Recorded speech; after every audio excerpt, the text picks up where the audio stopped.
barely there on good days and Kamala on the trail. Who the heck is running the White House? And how dangerous is an America run by unelected technocrats?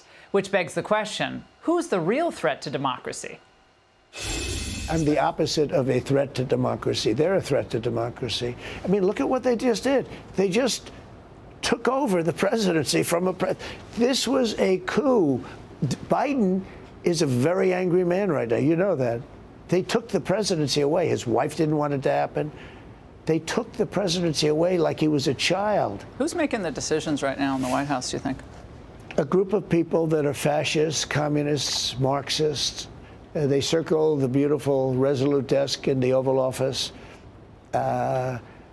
like in the Justice Department. I mean, I always felt that Merrick Garland, I had respect for him. You know, there were some people that thought I should appoint him. I really gave it serious thought. He had a good record. But in the end, no, he did. I had a lot of respect for him. I'm so surprised that he's doing it. But you're saying Biden isn't making any of the big decisions? I don't think so, no. I don't think he knows he's alive. Kamala Harris in her Twitter bio, which I never noticed until this morning, states her pronouns as she/her.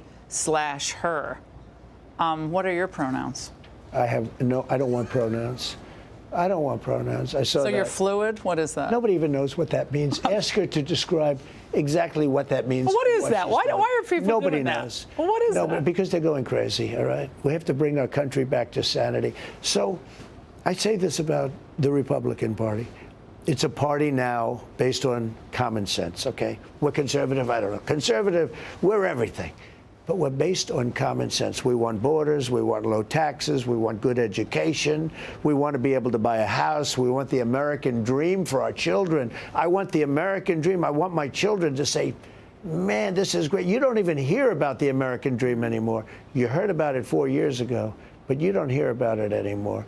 I want the American dream as a goal for our children. They want to do something.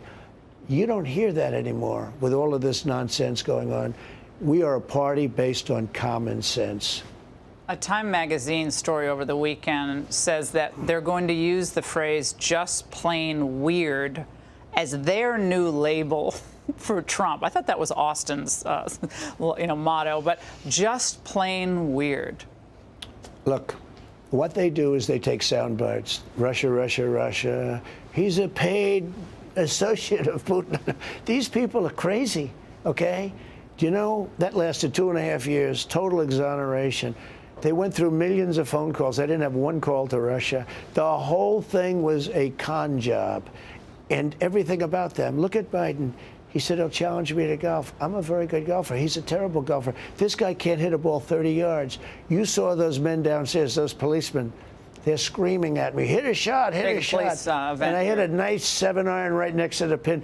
Biden wouldn't do that. He couldn't hit the ball 15 yards. I mean, what is this just plain weird? Listen, American families? The whole thing is a con job. Just plain weird. You know who's plain weird? She's plain weird. She's a weird person. Look at her past. Look at what she does. And look at what she used to say about herself, and I won't get into it, what she used to say and who she was compared to what she said starting at about 2016. She became a totally different person, only for political reasons. Black women, Kamala Harris believes she can mobilize them. She is mobilizing activists quite well, I think, across the country. What do you say to them tonight about how life will improve for them under a second Trump administration? If you have her, you're going to have very unsafe streets. You're going to have millions of people coming in, taking your job and your husband's job. Remember this. Again, I said it before and I'll say it again.